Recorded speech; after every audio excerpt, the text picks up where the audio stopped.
Mina läksin 6. klassi, 15. algkool Riia tänaval. Väga ilus hoone. Ja ilus väljak oli see seal spordiväljak kooli taga. Ja seal ma näitasin siis nende poistele, kui kiiresti ma sain joosta.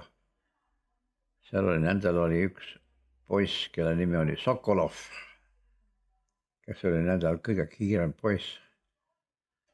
Ja mina lõin teda, mitte ei löönud, vaid võitsin teda. Mina olin skaudipoiss. Ja meie rühma ülem oli üks noor mees, kelle nimi oli Schütz ka, kes oli samuti tuntud kiirjooksja, tähendab võistleja. Ja tema oli Eesti Pangas väliskäskjalg ja tema oli meie skaudipoiste juht seal ja sel ajal minu nimi oli ka Schütz. Ja siis mina pidin minema poeglaste gümnaasiumi ja seal taga on need ametlikud lauad.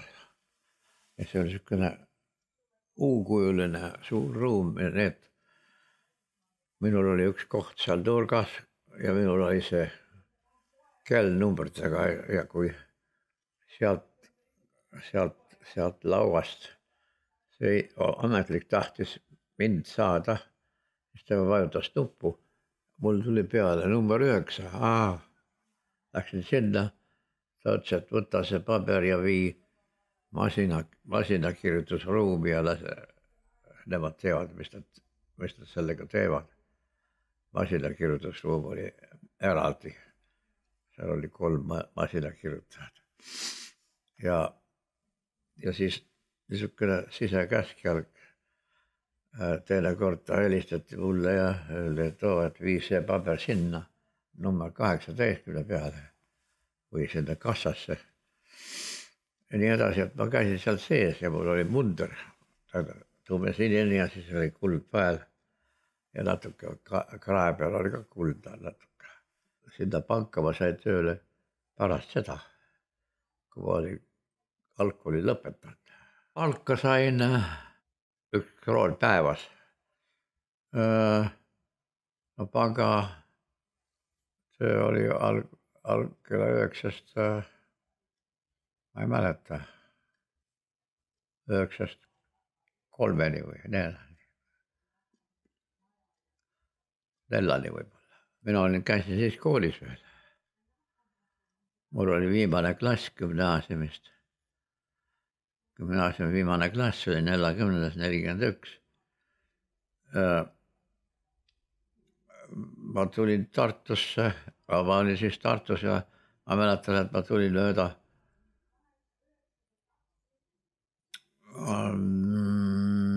Ma ei mäleta, kust ma tulin, ma arvatavasti ma tulin mööda Riia tänavat alla ja tulin Raekoja platsi. Ja seal oli terve rida tankisid, Vene tankisid. Oli juba kuulla ennem seda, et seal juhtub midagi, hakkavad sisse tulema üle piiri ja nii edasi ja nii edasi. Ja selle 1 aastaga küüdetati ära seal palju inimesi. Mina jäin alles, ma olin koolipoiss. Aga siis ma mäletan, et kus ma elasin. Seal all elas üks politseinik, Eesti politseinik ja ma kuulsin kobilat üks ööse ja siis jutt oli see, et see politsei viidi ka minema, küüdetati ära. Aga näiteks pangas oli mitu inimest, kes kadusid ära, mõned lihtsalt varjasid ennast kusagil läksid minema. Pangaametnikud, ma mõtlen. Ja seal vist paar tükki küüdetati ära ka panga direktor viidi minema muidugi. Ma ei tea, kus ta arvatavasti lasti maha. Sakslased tulid sisse. Mina ütlesin, et mul pank pandi kinni, pank oli juba ennem kinni. Venelaste aeg oli pank lahti, aga siis saklaste ajaks pandi kinni ja ei olnud enam. Mina läksin Tööametisse ja nemad andsid mulle töö siis, et sa oled. Ma ütlesin neile natuke valesti, ma ütlesin, et ma oskan saksa ja eesti ja vene keelt. Et nemad panevad mind tõlgiks sakslaste juurde. Sakslastel oli üks organisatsioon, mida kutsuti organisatsioon TOT.